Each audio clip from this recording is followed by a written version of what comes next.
Welcome to the Homesteaders of America podcast, where we encourage simple living, hard work, natural health care, real food, and building an agrarian society. If you're pioneering your way through modern noise and conveniences, and you're an advocate for living a more sustainable and quiet life, this podcast is for you. Welcome to this week's podcast. I'm your host, Amy Fuel, and I'm the founder of the Homesteaders of America organization and annual events. If you're not familiar with us, we are a resource for homesteading education and online support, and we even host a couple of in-person events each year, with our biggest annual event happening right outside the nation's capital here in Virginia every October. Check us out online at homesteadersofamerica.com. Follow us on all of our social media platforms and subscribe to our newsletter so that you can be the first to know about all things HOA. That's short for Homesteaders of America. Don't forget that we have an online membership that gives you access to thousands, yes, literally thousands of hours worth of information and videos. It also gets you discount codes, an HOA decal sticker when you sign up, and access to event tickets before anyone else. All right, let's dive into this week's episode.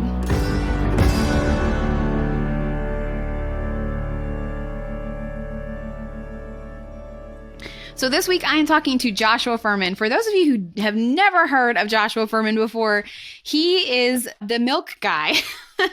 We call him the milk guy because we bought our dairy calf, our heifer calf, from him earlier this year. Her name is Hazel. For those of you who follow me online, you'll see her picture all over the place. And he's actually located in Southern Virginia, which is pretty convenient for me.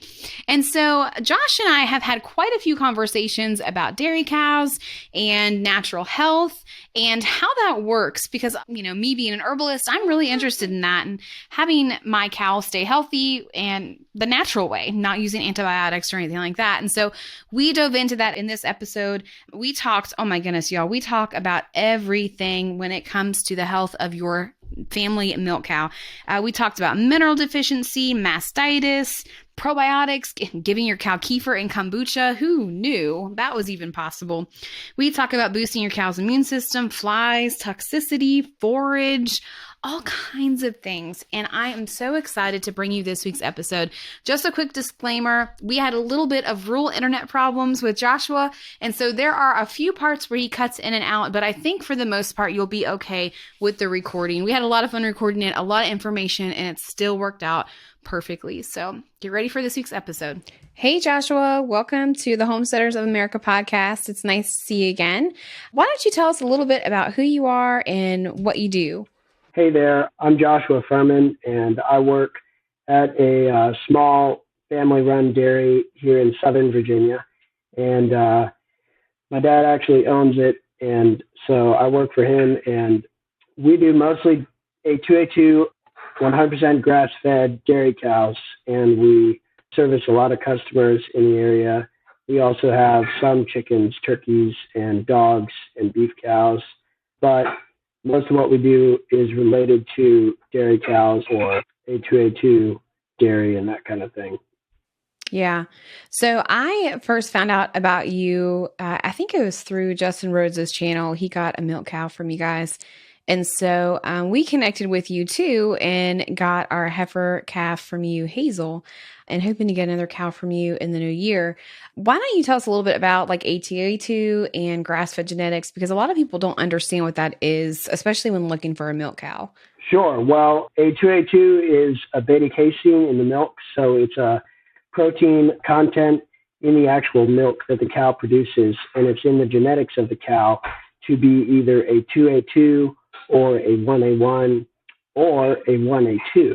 And so when you get a cow, you can test them. Usually, you pull the tail hairs out of the cow, send them to University of California, Davis or something like that, and get test results on what your cow is. So what a 2A2 milk is opposed to a 1A1 or something like that, the A2 beta casein is easier for the human body to assimilate. So it's similar to goat milk or something like that. All goat milk is A2A2.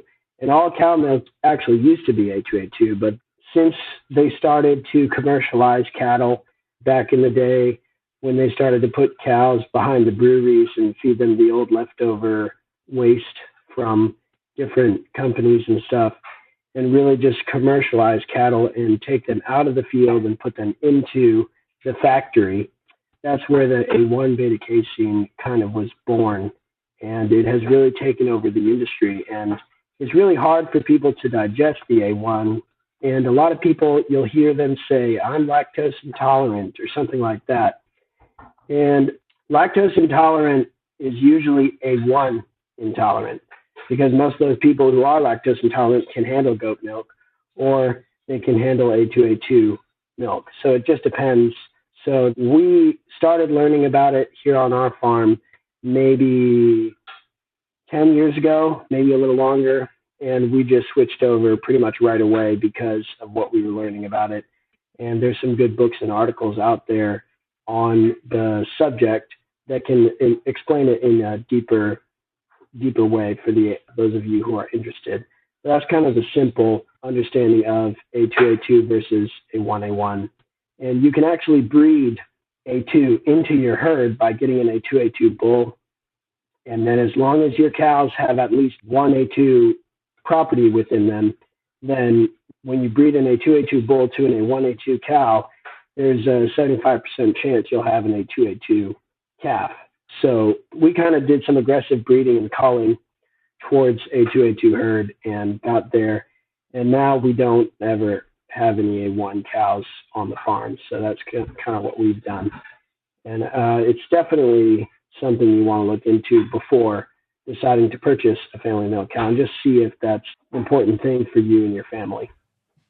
Yeah, in last week's podcast episode, the one we recorded last week, we were talking about that a little bit. And you mentioned genetics and breeding A2 into your herd. So for this podcast episode, I know I sent you some questions in advance. And so I really want to kind of hone in on that, genetics and basically the health of cows, because in a previous podcast with someone else, we went through like, how do you find the family milk cow? And now I really want to break it down with you, because you and I have had a couple of conversations when I was trying to get Hazel and just had some questions with you. And so I'm going to go down this list of questions, and I think a lot of people are going to be interested in them. And so we're going to start with the first question, which is talking about genetics and how culling can play an important role in a healthy herd. So I know for me, when I get on a milk cow Facebook group or something, and obviously all milk cows look a little bit different, but you have the cows that are genetically prone towards grass, and then you have the cows that have been grain raised, and they always look more bonier, and they can't, stay full on grass as long. So I wonder if you could talk about the genetics real quick. And for those who have herds, what the importance of culling for the type of cow that you want, and how that kind of worked within you guys moving over to grass-fed A2 herds. Yeah, so I guess I'll kind of start with answering the question of why would you cull a cow? And first of all, for me, the highest on the list is going to be genetic. If they've got some obvious genetic issues, I'm going to cull them. Or if they're producing good milk and they seem like they're doing all right, I will at least cull their line. So the way you would do that is you would just never keep a heifer calf or a bull calf out of that cow. And that's culling her line, essentially. You're saying this bad genetic trait is going to stop with this cow. And another reason you might cull would be for personality, and some of that is genetic as well. If you have cows that are just crazy, you don't want to keep a calf out of that cow, because chances are the calf will be crazy, because calves learn from their mothers a lot of times. And then the third reason I would cull would just be production. So if the cow is not doing what I want it to do, if the cow is not being a profitable cow and bringing in the income that it needs to be bringing in, then it is no longer an asset. It is a liability at that point. So those are kind of the three top reasons to cull. And to get into the genetics a little bit, to try to answer your question on that, the first thing we're going to look for is how well do they perform on grass, 100% grass, because for us in our dairy, we only feed grass. We only feed grass-based products. So if we do feed anything in the milking parlor, it's going to be alfalfa or timothy or fermented alfalfa or alfalfa haylage or anything like that. It's all going to be grass or grass-based, nothing grain. And so most cows, especially conventionally raised Jersey cows and a lot of purebred Jersey cows, have been corrupted. And they've been corrupted at a base genetic level, just like I was saying, A2, A2, and A1, A1. A1, A1 was bred into the cow industry, just like grain-dependent cattle have been bred into the cow industry. And so a grain-dependent cow is not going to be able to function or produce on grass just because their biology has changed and not necessarily their biology, but their gut and what their body can handle and survive on. So a lot of it also is the way the calf was raised. So some calves who are raised on milk for 6 weeks and then they go to grain and then they have nothing but grain and maybe some silage and maybe a little nibble of grass here and there. But if that's what they're raised on their whole life, their stomach is never going to be able to develop the right proteins and the right bacteria. Like they've got to have this thing in their stomach that is going to help them to digest. And so they grow that as a calf. So they start out, and if you raise them on their mother, then the milk that they're getting and the fat content in the milk from their mother, actual cow milk, is going to create this bacteria, the bacteria in the gut that is going to grow. And the minute you switch them to grain, the bacteria in the gut has to change. Mm-hmm. And so a lot of times the bacteria that you're growing in the gut of a cow starts out when they're little calves. And so I would say a calf that has been raised on grain and that for generations has been raised on grain is not going to be able to switch over to grass very easily just because of the bacteria in their gut and what they for generations have been bred to perform on. They've been bred to perform on grain. Another genetic issue you'll come up with sometimes is production issues or mastitis issues. So mastitis issues can be genetic or they can be management. Most of the time with a small family milk cow, it's going to be a management issue because you're learning and you're going through the school of hard knocks and you're just kind of figuring out how to milk a cow out all the way or how to take care of a cow and give them what they need as far as minerals go and forage and water and all of that stuff. So that's going to be kind of the other thing you'll look for is like how well do they produce and what are the chances that they're going to keep all 4 quarters all the way through their life. The other genetic issue sometimes you can run into is calving issues or things like that. Like if you have a cow that has calving issues, I would not keep a heifer or a bull out of that cow because she's showing a weakness there and you don't want to reproduce that line and you don't want to reproduce that weakness. Same with a cow that gets mastitis or gets mastitis regularly. If you're treating all of your cows in your herd the same and you're taking care of them really well and you're milking them out really well and they all have the same forage and the same mineral access, then one of them continuously is getting mastitis, probably she's just got a high somatic cell count. And if a cow has a high somatic cell count, then they're more prone to mastitis and they will then get mastitis more easily. And they're going to send that high somatic cell count on to any of their heifers in the future. Mm-hmm. So those are a couple of genetic things you want to look for. Do you have any other more specific questions on that?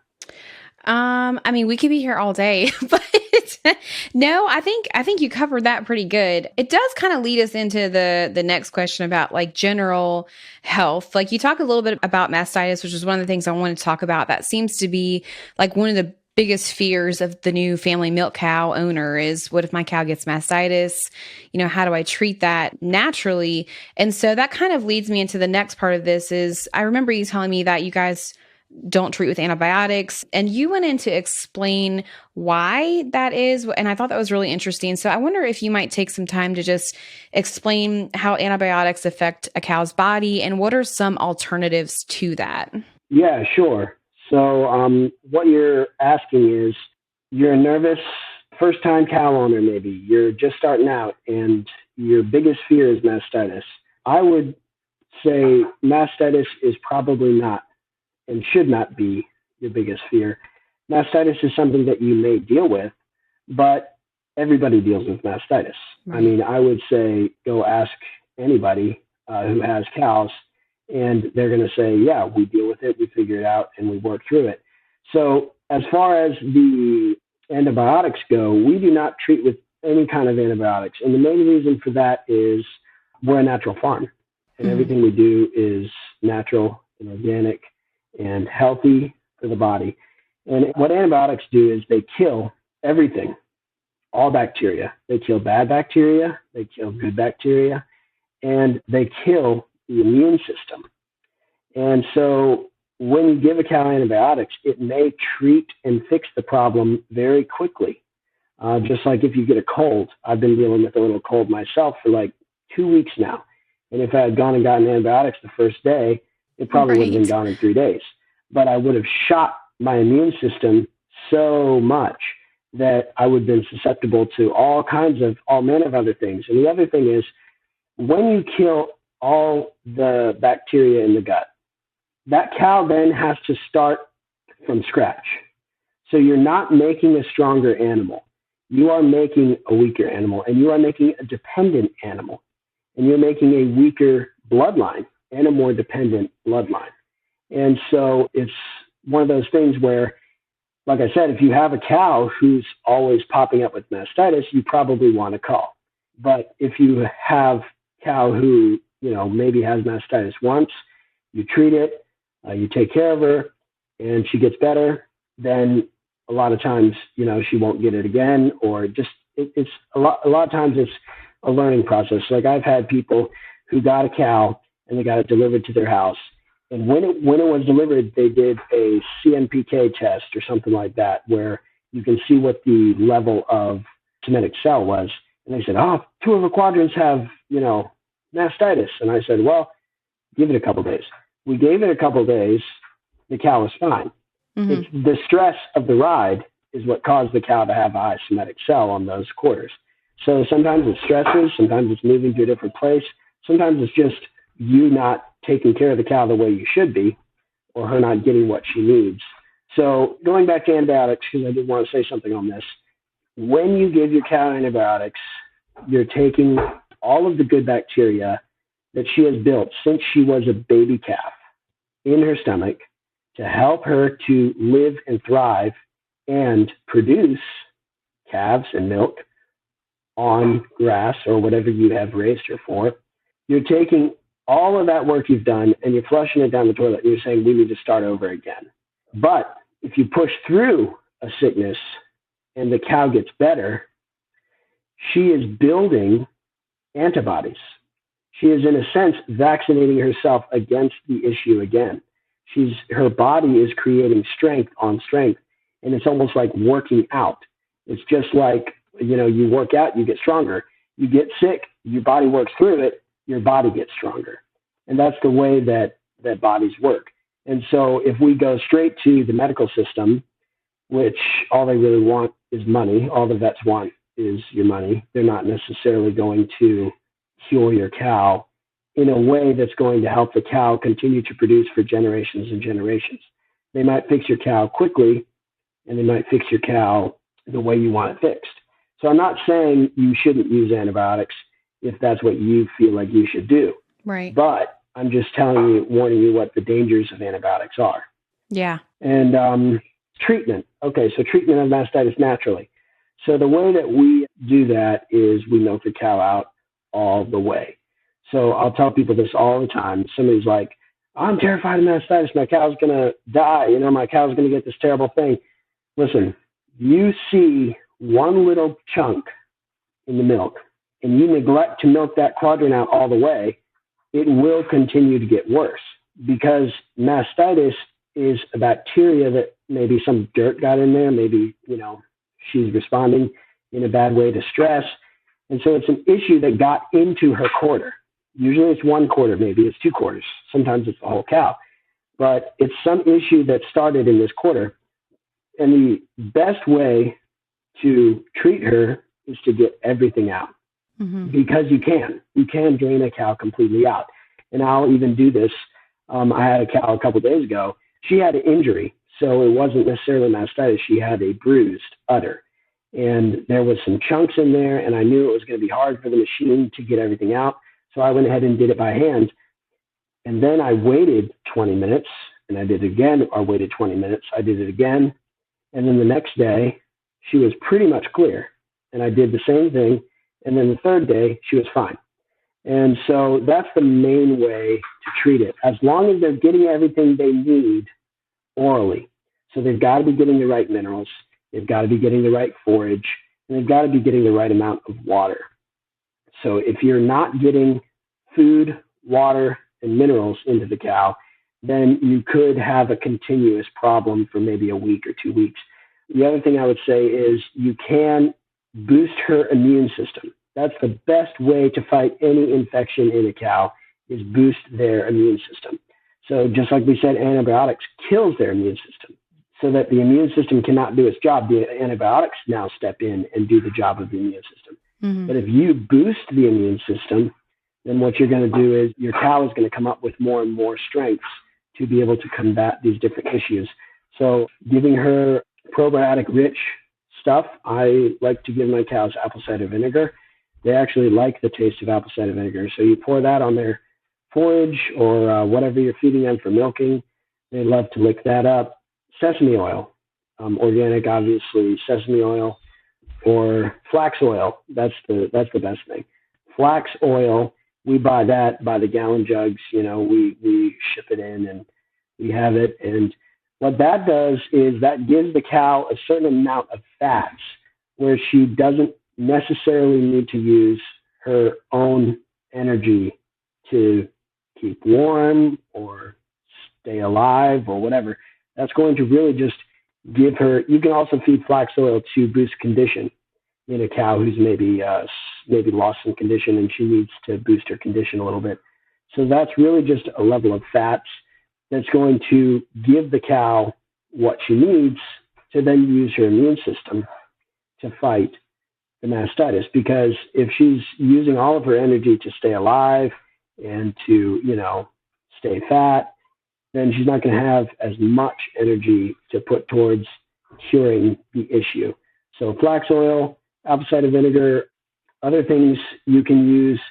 I have used like kefir before, or like water kefir or kombucha, or anything with high probiotic richness. You can get it into them somehow. Like you can always put a hose down their throat, just past the back of their tongue, and have a funnel on the end of that hose, and you can pour anything you want in there, and it'll go straight down into her first stomach. And then she will start the process of digesting that. And all it's going to do is boost and feed the probiotics and things that are already in her stomach, already trying to fight the issue. And obviously, after you've done all that, and you've done everything you can, if the cow persists in getting mastitis, then you've probably got a cow that's got issues. You've probably got to consider breeding away from that line. Okay.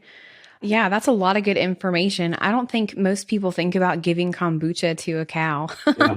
Those are good tidbits that, most people don't share about that. When you go to learn about keeping a family milk cow, those are things that they just don't share about. And probably because most people don't do it and don't know about it. But you mentioned minerals, having the right minerals. And that's a big question that I have, even though I grew up around farming. For a family milk cow, what kind of minerals do they need? Or is it specific to certain areas, or how does that work? Yeah, so as far as minerals go, the main thing a cow needs is salt. And then after salt, there are a couple of things that I would require for a cow, and that's going to be salt, kelp, iodine, copper sulfate, selenium, and magnesium, and sulfur. The other thing you're going to maybe want, if your cows look like they need to be dewormed, is some diatomaceous earth. You can mix that in there too. But the mineral industry is kind of like a money-making industry. And they're kind of in cahoots a little bit with the vets and the people who make money off of sick cows, right? Right. So in a sense, they're a part of the big picture, part of the bigger issue, which is people wanting to make money off of your sick animals. And so most minerals you're going to buy over the counter, actually, it's prohibited by law for them to put the right amount of iodine or the right amount of copper sulfate in the minerals for the cows, because if the cow had everything it needed, it wouldn't get sick as often, right? Right. And so the laws and restrictions on cattle minerals actually restrict the amounts that you can put in it and then sell it over the counter. So Wow. I actually source all of those things myself and mix them myself. And so there's actually a great grass-fed natural farmer who I learned a lot from, Gerald Fry, back in the day. He's since passed, but you can get his books and you can still get his audios and videos and really learn a lot about cows, genetics, cow issues, and cow treatment. But my mineral mix actually originates from him. So I mix it myself. You can also buy some really good minerals from organic places. They've got good minerals.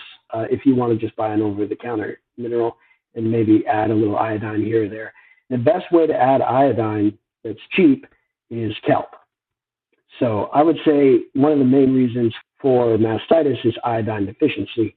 Okay. And so if you actually get kelp, organic kelp, cows actually like kelp more than salt. So if you put kelp in one box and salt in the other box, the kelp's going to be gone really quick. So sometimes I'll actually mix the kelp in with the salt. So it takes them a little bit longer to take it down. But if they really need it, then just throw it in there and give them as much as they want until they get better. You know, it's another way of treatment. You're giving them something natural, and it's maybe something that they need really bad. Because ideally, they would be getting all the minerals from the grasses they're eating off the ground. But if you don't have the right symbiosis on your farm, where you're growing the grasses that can actually pull the nutrients out of the ground, and you don't have the right nutrients in the ground, some farms have been abused and used as croplands, or have just been pesticides, and poisons sprayed all over them till they're just sterile. And you have to put fertilizer on it to grow anything. So ideally, cows would be getting what they need from the land and from the forage that they're eating. But we have to supplement because most of the land has been messed with so much. I mean, you can go to some of these really great grass-based farms that have been grass-based for generations. Polyface Farm, they've been for years now. Gerald Fry, the farm that he had for years. Greg Judy, farm that he had. If you ever go to any of those farms and visit those farms, you're going to see things in the grass. You're going to see types of grass, types of legumes, types of forbs and weeds. Well, forbs is another word for weeds, that are giving the minerals the cows need. Also, a lot of weeds that people don't like, they have minerals in them. Right. And if you see a cow eating a certain weed, you can look up what mineral is in that weed. And a lot of times that cow is deficient in that mineral. So an easy way to do it, I would say buy Selenium 90 from New Country Organics if you live in Virginia. Get some Selenium 90 from New Country Organics. That's the easiest way. And get yourself some organic kelp from New Country Organics and mix that in with your Selenium 90, because that's going to up the iodine content. Okay. Very good to know also. All right. So we've talked about mastitis, which is one of the biggest questions we get here at HOA, like when you're talking about milk cows. What are some other common cow problems that, the home dairy might have? Mastitis is the one I always see, but in your experience, you even said in this podcast, you wouldn't be as concerned with mastitis as other things. What are just some general, maybe like your top 3 health issues to look for with the family cow, and kind of how would you not necessarily treat them if you don't have to, but obviously we've talked a lot about prevention, but if you have to treat them, what are some options for those things? Yeah. So I would say top 3 issues you want to be worried about is, number one, what is your cow's quality of life? Are they getting what they need? Are they not stressed? Are they eating the right things, drinking the right things? Do they have a heavy parasite load? Because a heavy parasite load can do a similar thing to what antibiotics will do. It can take out a lot of the proteins in the gut that they need. It can take out a lot of the good things, and the cow's just living off of the leftovers. So that's the first thing. Look at how is your cow's life. I mean, you can look at the cow, you can see what they're drinking, see what they're eating, and you can see what they need. I don't mean go tickle them behind the ears and go brush them every Right. day. I mean, sure, those are great things. Those may help a cow in some way, shape, or form. But I mean, is the cow as an animal thriving? Right. That's the first issue. And you can see stresses in a cow based on like their condition or how they are walking or how they're looking or how they're producing, really. It's like if they're not producing very much milk, you've got an issue somewhere. If they're not producing healthy calves, you've got an issue somewhere. Right. There's some sort of stress in their life that is causing these issues. So I'd say that's the number one. The number two is going to be pretty much genetics and what is this cow capable of, and is she making you money? Because a lot of cows out there are just eating up people's money. And people don't realize, they're like, oh, this is great. We've got some yogurt. We've got some butter. Look at this. It's not free. It's costing you. And it's costing you a lot. Right. And so you've got to consider, when you're considering genetics, is this cow a productive cow? And productive in a cheap way, you know? And so that's going to be like, how much grass do you have on your property? How much hay do you end up needing to buy? Like all of these different things add up. Right. So, and mastitis is in there because it is partially genetic and it's also partially management.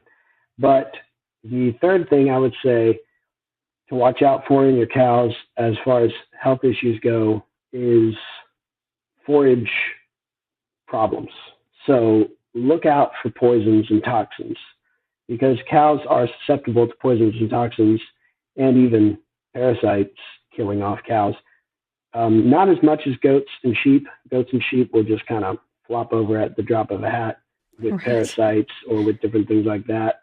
So cows are a little hardier, but it still takes a toll on them, and it can mess them up, and it can just mess up their whole life and their production, their whole. And so it's not necessarily parasites. It could be a plant that you have on your property. It could be a tree. I know in our area, black cherry, well, wild cherry, if those branches break and there's some wilted leaves, if the leaves are completely dead or if the leaves are completely green, cows can eat them all day. But the wilted leaves, right in between there, they'll kill a cow in a drop of the hat or a calf. Oh, wow. Black walnut hulls, if they eat too many of those, then that can kill them. Mostly calves, though. And then there's also some other toxins in plants that grow. And most of the time, cows are smart. They're going to avoid toxic plants as long as they have enough to eat. So, you know, toward the fall, you want to watch out for it. And so fescue toxicity or fescue toxin, which are two different things, that can be an issue in our area just because fescue is the easiest grass to grow in Virginia, at least in the southern part of Virginia where I live. Right. So a cow that's exposed to too much fescue toxin, that is actually a toxin that the fescue produces when there is frost on it. So if there's frost on a fescue plant, it will produce a toxin. And as soon as the sun shines on that plant, the toxin is gone. Okay. But if there's frost on the leaves, on the actual grassy part of the plant, and they eat that, they can be exposed to fescue toxin. And a lot of cows do that and they're fine. But some cows do it and they totally seize up and their blood just almost coagulates because their blood cannot continue to flow because they get restricted blood flow. Somehow that's how it works. Fescue toxicity is a similar thing, but it's a slower process. So it's more from like mature fescue plants, but it's not going to hit a cow that is strong and hardy. A cow that's strong and hardy can eat fescue all day long. But you have a weak cow who's maybe she's weak from not getting what she needs or getting too much taken out of her sometimes. You have a calf on a cow or a couple of calves on a cow and she's not getting enough. They can suck the life right out of her and just take her down so far in condition and stuff like that. So a lot of times a heavy parasite load, that'll lead into fescue toxicity. But fescue toxicity, the issue would be where the blood flow is restricted again, and then essentially different parts of her body start to get gangrene or just not function anymore because the blood is not getting all the way to the extremities. Either of those things you would need to catch pretty early on and treat pretty early on. Mm-hmm. Any kind of toxic issue you're going to have to catch pretty quick. And so that's why a lot of times it's good to look around and consider what you have on your farm as far as things to eat go, Mm-hmm. and just do a little bit of homework before you get your cow, just to know what are some things I need to watch out for. What maybe I shouldn't graze this part of the pasture at this time of year. Maybe I should move around this way. Maybe I need to check the field before I move the herd in just to make sure no black cherry trees have fallen down recently, Right. or whatever. All three of these issues are management. If you're proactive about taking care of your animals Right. in all three of these areas, then you're going to get some good qualities from your animals. Yeah. Yeah. I don't know if you remember or not, but we have a ton of black walnut trees around our house. And so I knew that was one thing I had to be careful of when we got that calf from you. But then I don't know if you know or not, we have this weird grass in the back of our property. I think it's called Sorza grass or something like that. Have you ever heard of that here in Virginia? Sorghum? Is it sorghum or sorza? No, it might be, I don't know. I think it's Sorza or it's some weird name. But basically it goes dormant in the winter. Like it's green all summer and spring, and then it turns brown purposefully in the wintertime. And she will absolutely not touch that. So I assume it's probably not good for her. Yeah, I've not heard of that particular grass type, but I think that your calf, she's an animal. Right. Animals have instincts, and so she's kind of going to pick and choose. The other thing is, if the grass does not have any nutrients in it, mm-hmm. most of the time, unless they're starving, they're not going to eat it because it's not worth their time to chew that up and then chew it 6 more times or however many times she regurgitates it. Yeah. And tries to get some nutrients out of it. So a lot of times it's similar to hay. Mm-hmm. Some hay bales, you get high quality hay where there's nutrients in every bit of that. You feed a hay bale and the cow eats 90%, 95% of the bale. Some other hay, it's got a little broom sedge in it. It's got a lot of just stuff that should just be rotting and turning into dirt again, but it's in your hay bale. And so if you get that, then your cow is probably only going to eat 75% of the hay bale, mm-hmm. because she's only going to eat what's nutrient dense. She's not necessarily going to eat just to fill herself up. Yeah. She's been a great calf. She's really healthy. She's beautiful. So we're happy with her. I looked it up on my phone. The grass is called Zoysia grass. It's Zoysia. Zoysia. I've never heard of it before until I guess it was like an ornamental kind of grass that people grew. It doesn't really grow actually. And so I knew she probably wouldn't eat it. There's probably no, nutrient benefit in it at all, but it's thick grass. It's matted down. We have our garden over top of a section of it this year, and we had to put down a black tarp and everything to kill it. It's just impossible to get rid of. But I was just curious if you'd ever heard of it before. No, I haven't, but I know a lot of decorative plants and things cows don't really like because most of those are GMO, and cows especially our cows, they like to go for the natural stuff. Yeah. All right. One last question before I let you go. You mentioned parasites, and I know that's one thing that a lot of people have questions about. What's the natural way that you guys manage your herd in regard to parasites? Yeah, that's pretty simple for us. We really just use Basic H. So it's a Shaklee product. Shaklee is a natural soap company. And so they sell their main things are Basic G and Basic H. Basic G is not safe for any kind of mammal to consume. It's not safe for human consumption or cow consumption. It's just a good natural cleaning product. It's all natural. Basic H is fine for animals to consume and even people. And so what we do is I'll take a certain amount of that. It doesn't really have to be a strict amount, but for a herd of 45 cows, I would put probably a quart of Basic H in a 100-gallon tank. And I'd probably do that 3 days in a row, just to give them a good hard deworming. And then I would wait 2 weeks or 10 days, probably 10 days preferably. And then I would go ahead and do another quart in 100 gallons and let them drink that.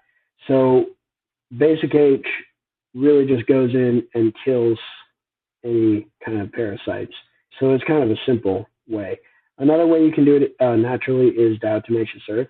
If you can get it in the cow, like I said, if you mix it in with your salts, or if you mix it in with your forage somehow, diatomaceous earth is a natural way to deworm your animals.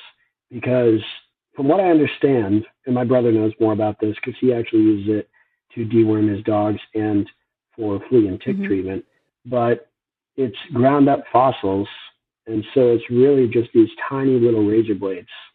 So when microscopic, right. So when a cow eats it, it's totally safe. But the minute a parasite ingests it, it murders them. And so if you do diatomaceous earth, you do want to stagger it as well, because you want to get the parasites and you want to get the eggs.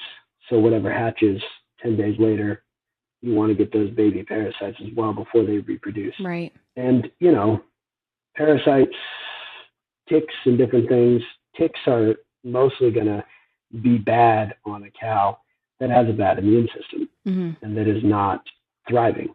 So you're going to see more ticks or even fleas or different issues on just sickly animals. So those are kind of the exterior parasites. Flies, those can be an issue in the summertime, especially in Virginia. And I've never worried too much about them as long as you're moving your cows regularly. Because if your cows are staying in one spot and their water's in the same spot all the time and their shade is in the same spot all the time, during the summer, you're going to have just a huge amount of fly population coming from their feces. And if they're standing right there, they're going to have more and more flies and fly issues.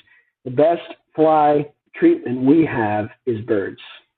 And you're not going to have birds flying around your herd unless your herd is healthy and is organic. Right. Because animals do not like GMOs. They do not like pesticides, all those different chemicals people spray, fertilizers, chemical fertilizers. So birds don't like that. Deer don't like that. You're going to attract wildlife to your property as you manage it in a holistic way without allowing any of those poisons to come in. And so birds will run with your cattle herd.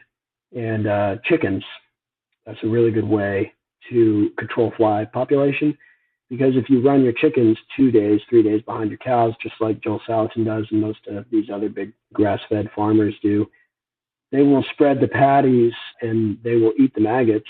So you won't have as much of a way for them to populate. It's just like people who have terrible mosquito issues. They've got standing water sitting around somewhere. Yeah. If I've got a friend who's complaining about mosquitoes, I'm like, hey, dump out that bucket, Yeah. So it's just kind of those normal things that you got to wonder about and you got to think through. So those are two good ways to treat for parasites. I've also heard of black walnut in small amounts. Right. So putting some black walnut hull, but like I said, it can be toxic in large amounts. So you have to have small amounts. But Basic H has always been simple and easy for us. Yeah. I remember you saying that. And I think that's what Joel uses too. I think I remember him saying that. And your mom probably knows this because your mom's a naturopath, right? Yes, ma'am. That black walnut hull is a good anti-parasitic. And so I had wondered, I know a lot about, treating humans, but I don't know a whole lot about treating cows. And so one of my ambitions with having cows is kind of seeing, what helps if they ever need something like that. So that's good to know about the black walnut and, manageable doses, not high dosage. All right, Josh. Well, thank you for joining me today. This is a lot of information. I know you right now can't see me, I don't think, but when we watch the replay, you'll see I have a whole bunch of notes on my sheet over here that I've been taking from you. And so hopefully everybody else has too when they're listening to this. But thanks for joining me on the podcast, and I hope you have a great day. Yes, ma'am. You too. Hey, thanks for taking the time to listen to this week's Homesteaders of America episode. We really enjoyed having you here. We welcome questions, and you can find the transcript and all the show notes below or on our Homesteaders of America blog post that we have up for this podcast episode. Don't forget to join us online with a membership or just to read blog posts and find out more information about our events at homesteadersofamerica.com. We also have a YouTube channel, and follow us on all of our social media accounts to find out more about homesteading during this time in American history. All right, have a great day and happy homesteading.